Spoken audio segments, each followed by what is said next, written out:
কোনো রকমের agar agar বা জেলেটিন ছাড়াই আজকে আমি তৈরি করব ম্যাঙ্গো মিল্ক পুডিং।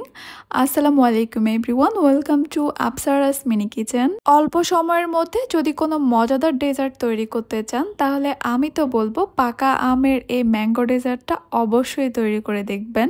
দেখতে যেমন লোভনীয়, খেতেও কিন্তু তেমনি টেস্টি। একবার তৈরি করলে বারবার তৈরি করবেন। আমি একটা ছোট পুডিং তৈরি করব, তাই এখানে নিয়েছি একটা পাকা আম। আপনারা যদি আরেকটু বড় করতে চান তাহলে 2টা আম নেবেন।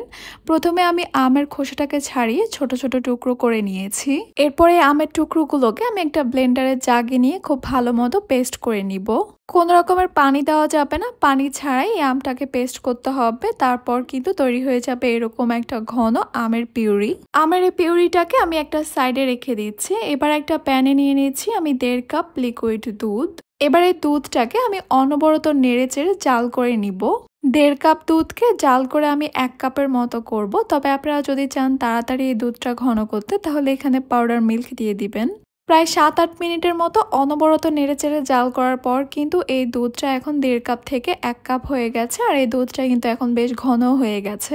এরপর আমি চুলাটাকে অফ করে দিয়ে এই দুধটাকে কিছুটা ঠান্ডা করে নিব। বেশি গরম দুধে যদি আমের পিউরিটা দিই তাহলে অনেক সময় দেখা যায় দুধটা কেটে যায় বা ফেটে যায়। কিছুটা ঠান্ডা হয়ে যাওয়ার পর এবার আমি এখানে দিয়ে দিচ্ছি আমের পিউরি। আমার এখানে 1 কাপ আমের পিউরি হয়েছে। চিনি দিয়ে দিচ্ছি 1/3 কাপ। চিনির পরিমাণটা আপনারা চাইলে কিন্তু আপনাদের স্বাদ অনুযায়ী আরো কমিয়ে বা বাড়িয়ে দিতে পারেন। এবারে সবকিছুকে আমি খুব ভালোভাবে একসঙ্গে মিশিয়ে নিচ্ছি।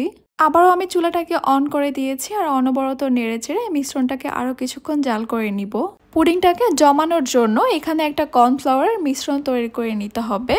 আমি একটা বাটিতে নিয়ে নিয়েছি 1/2 কাপ নর্মাল টেম্পারেচারের লিকুইড দুধ। এবার এখানে দিয়ে দিব 1 টেবিল চামচ কর্নফ্লাওয়ার। এবার দুধ আর কর্নফ্লাওয়ারটাকে খুব ভালোভাবে একসঙ্গে মিশিয়ে নিচ্ছি। কর্নফ্লাওয়ার যেন কোনো দলা বা লাম্পস না থাকে, খুব ভালোভাবে মিশিয়ে নিতে হবে। এবার কর্নফ্লাওয়ারের মিশ্রণটাকে আমি এখানে অল্প অল্প করে দিব আর মিশাতে থাকবো। কর্নফ্লাওয়ারের মিশ্রণটা দেওয়ার সঙ্গে সঙ্গেই দেখবেন এই মিশ্রণটা অনেক বেশি ঘন হওয়া শুরু করেছে, আর তাই কিন্তু অনবরত নাড়তে থাকতে হবে, আর তা না হলে দলা ধরে যাবে। খুব বেশি সময় ধরে আর এই মিশ্রণটাকে জাল করব না। সবকিছু খুব ভালোভাবে মিশিয়ে না হয়ে গেলে আমি এই মিশ্রণটাকে চুলা থেকে নামিয়ে নিব।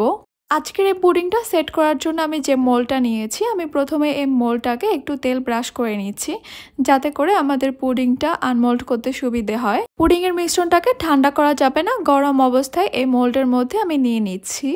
এরপর হালকা হাতে একটু ট্যাপ করে দিচ্ছি ভিতরে যেন কোনো এয়ার বাবলস না থাকে। সম্পূর্ণভাবে নর্মাল টেম্পারেচারে আসা পর্যন্ত অপেক্ষা করতে হবে। এরপর নর্মাল ফ্রিজে রেখে দিতে হবে 2 ঘন্টার জন্য।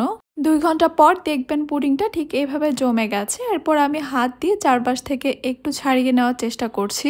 এইভাবে হাত দিয়ে একটু ছাড়িয়ে নিলে পুডিংটা খুব সহজেই আনমোল্ড হয়ে যাবে। এইবার খুব সাবধানে উপর থেকে মোলটাকে তুলে নিতে হবে। যেহেতু আমি এখানে কোনো রকমের আগার আগার আর জেলেটিন দিইনি, তাই এই পুডিংটা অনেক বেশি সফট থাকবে। পুডিংটা যেন দেখতে আরো বেশি সুন্দর লাগে তাই আমি সাজিয়ে নিচ্ছি আম আর পুদিনা পাতা দিয়ে। আমগুলোকে আমি একদম ছোট আর কিউব করে কেটে নিয়েছি। আপনারা হয়তো দেখেই বুঝে গেছেন এই ম্যাঙ্গো মিল্ক পুডিংটা কতটা সফট হয়েছে। ম্যাঙ্গো মিল্ক পুডিং বা ম্যাঙ্গো ডেজার্ট, ঠান্ডা ঠান্ডা যদি এই ডেজার্টটা একটু খেয়ে দেখেন তাহলেই বুঝতে পারবেন যে এটা আসলেই কতটা মজা হয়েছে। হুটহাট ডেজার্ট কিছু খেতে ইচ্ছা করলে আমের এই মিল্ক পুডিংটা একদমই বেস্ট একটা অপশন। আশা করছি আমার আজকের রেসিপি আপনাদের কাছে খুবই ভালো লেগেছে আর সহজও লেগেছে। তাহলে আজকে এই পর্যন্তই। সবাই অনেক বেশি ভালো থাকবেন, সুস্থ থাকবেন। আল্লাহ হাফেজ।